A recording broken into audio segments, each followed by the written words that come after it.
So hey guys, in this video we are going to study factors affecting solvation. ठीक है, हमने अपनी previous video में समझ लिया था कि सॉल्वेशन क्या होता है, सॉल्वेशन एनर्जी क्या होता है और लैटिस एनर्जी के बारे में भी बढ़िया तरीके से पढ़ लिया था।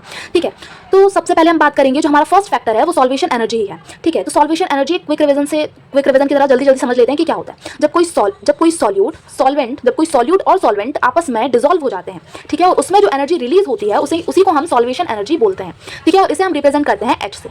ठीक है, अब वही बात आ जाती है कि जितना ज्यादा सॉल्वेशन एनर्जी होगा उतनी ही ज्यादा सॉल्युबिलिटी होगी, मतलब कि उतनी ही ज्यादा अच्छे से जो कंपाउंड होगा वो सॉल्युबल होगा अपने सॉल्वेंट के साथ। ठीक है, तो जितनी ज्यादा सॉल्वेशन एनर्जी उतनी ही ज्यादा सॉल्युबिलिटी। ठीक है, अब सेकंड फैक्टर आ जाता है यहाँ पे डाई इलेक्ट्रिक कांस्टेंट। ठीक है, तो डाई इलेक्ट्रिक कांस्टेंट क्या होता है, सॉल्वेंट कितने अच्छे से आयन को सेपरेट कर सकता है। ठीक है, सॉल्वेंट अपने आयंस को कितने अच्छी तरीके से अलग अलग कर सकता है। ठीक है, और जितने ज्यादा अच्छे से अलग करेगा तो क्या होगा, उतनी ज्यादा सॉल्युबिलिटी बढ़ेगी। ठीक है, तो जितना ज्यादा डाइलेक्ट्रिक कांस्टेंट होगा तो इससे क्या होता है, जो आयंस के बीच की अट्रैक्शन होती है, क्योंकि आयंस क्या हो रहे हैं, सेपरेट हो रहे हैं, तो उनके बीच की जो अट्रैक्शन है वो कैसी हो जाएगी, कम हो जाएगी। ठीक है, तो आयंस कंपाउंड में जो आयनिक कंपाउंड है वो इजिली डिसॉल्व हो जाता है।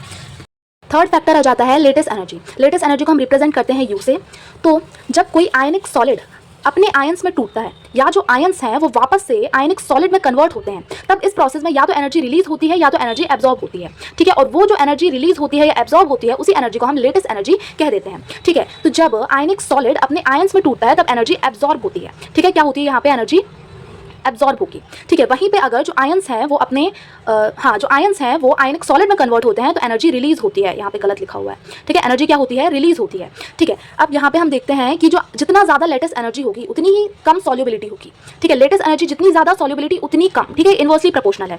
और लेटेस्ट एनर्जी जितनी कम उतनी ही ज़्यादा सॉल्युबिलिटी। अब ऐसा क्यों होता है, क्योंकि जितनी ज़्यादा लेटेस्ट एनर्जी है मतलब कि उस पर्टिकुलर आयनिक सॉलिड को तोड़ने में उतनी ही ज़्यादा हमें एनर्जी की रिक्वायरमेंट रही होगी। ठीक है, इसका मतलब ये है कि अगर क्रिस्टल स्ट्रक्चर स्ट्रांग होता है, ठीक है, मतलब कि अगर लेटेस्ट एनर्जी ज़्यादा होती है, जो क्रिस्टल स्ट्रक्चर होता है वो स्ट्रांग होता है और उसको तोड़ना उतना ही डिफिकल्ट होगा। अगर तोड़ना डिफिकल्ट होगा इसका मतलब ये है कि सॉल्युबिलिटी कम हो जाएगी, सॉल्यूट और सॉल्वेंट मिक्स नहीं हो पाएगा। क्योंकि क्रिस्टल स्ट्रक्चर स्ट्रांग है, तभी हमें लेटेस्ट एनर्जी की रिक्वायरमेंट ज़्यादा हो रही है।